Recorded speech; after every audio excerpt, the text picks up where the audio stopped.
সরকারকে দ্রুত পদত্যাগের আহ্বান জানিয়ে বিএনপি মহাসচিব মির্জা ফখরুল ইসলাম আলমগীর বলেছেন, আন্দোলন এখন বিজয়ের দ্বার প্রান্তে। এই পরিস্থিতিতে বিএনপি নেতাকর্মীদের রাজপথে নামার আহ্বান জানালেন তিনি।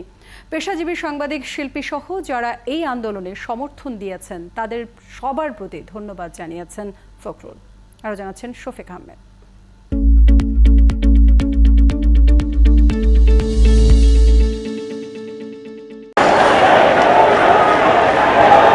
চলমান আন্দোলনকে ছাত্র, যুবক এবং অভিভাবকদের গণজাগরণ বলে মন্তব্য করে আন্দোলনকারীদের সব ধরনের সহযোগিতা করার আহ্বান জানালেন বিএনপির মহাসচিব।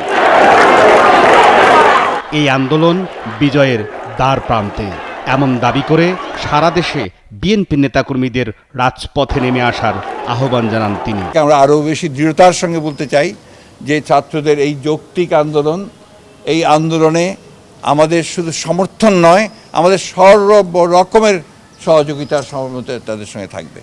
এবং যেহেতু তাদের আন্দোলন, এটা আমরা একটা রাজনৈতিক দল হিসাবে আমাদের যে দায়িত্ব কর্তব্য, সেই দায়িত্ব কর্তব্য আমরা পালন করছি, আমরা করতে থাকব।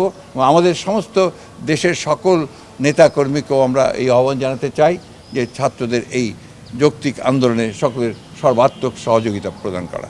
বিএনপির মহাসচিব অভিযোগ করেন, আন্দোলনকারীদের হামলার ঘটনায় র্যাব, পুলিশ, বিজিবির সাথে ছিল আওয়ামী লীগের নেতাকর্মীরাও। ছাত্ররা নেই এখন তারা অভিভাবক, চিকিৎসক, আপনার পেশাজীবী, শিল্পী, যারা আপনার সাংস্কৃতিক কর্মী, সাংবাদিক এবং সব ধরনের আপনার মানুষরা, সব পেশার মানুষ, সব ধরনের মানুষেরা কিন্তু আপনার এখানে যুক্ত হয়েছেন এবং তারা যুক্ত হয়েছেন সব ভয়কে উপেক্ষা করে। এটাই হচ্ছে এইবারকার এই আন্দোলনের সবচেয়ে বড় যে দিকটা আমি লক্ষ্য করছি, যে মানুষের যে অন্যায়ের বিরুদ্ধে যে তারা জেগে উঠেছেন, যে জাগরণ তাদের সৃষ্টি হয়েছে। এবং আমরা যেটা সবসময় বলে আসছিলাম, তরুণদের জাগ্রত হবার কথা, সেই তরুণরা এবার জেগে উঠেছে। এই জন্যই আমরা অত্যন্ত আশাবাদী এই কারণে যে তরুণরা যেখানে জেগে ওঠে, ছাত্ররা যেখানে জেগে ওঠে, যুবকরা যেখানে ওঠে, সেই আন্দোলনকে সে পরাজিত করা কারো পক্ষেই সম্ভব না।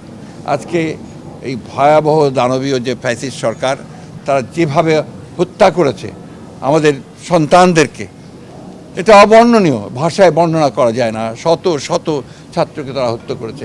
আবারও যখন আমরা দেখতে পাই যে তাদেরকে গণকবর দেওয়া হয়েছে, আমি যেটা দেখলাম পত্রিকায় যে প্রায় 59 জনকে গণকবর, এর পাকিস্তানি হানাদার বাহিনীকেও তো হারিয়ে যাচ্ছে, চিন্তাই করা যায় না এটা।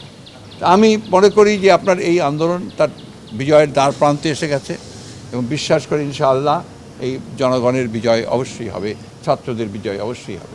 তিনি দাবি করেন, কারাগারে থাকা বিএনপি নেতাকর্মীদের ওপর অমানবিক নির্যাতন চলছে।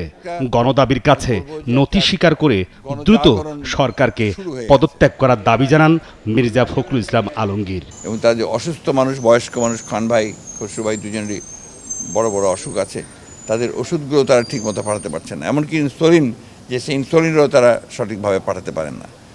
আমি আপনাদের মাধ্যমে আমি যেটা জেল কর্তৃপক্ষকে বলতে চাই যে এই অমানবিক কাজগুলো এই মুহূর্তে করবেন না। আপনারা আগে অতীতে অনেক করেছেন, এখন দয়া করে এই অমানবিক কাজগুলো আপনারা করবেন না।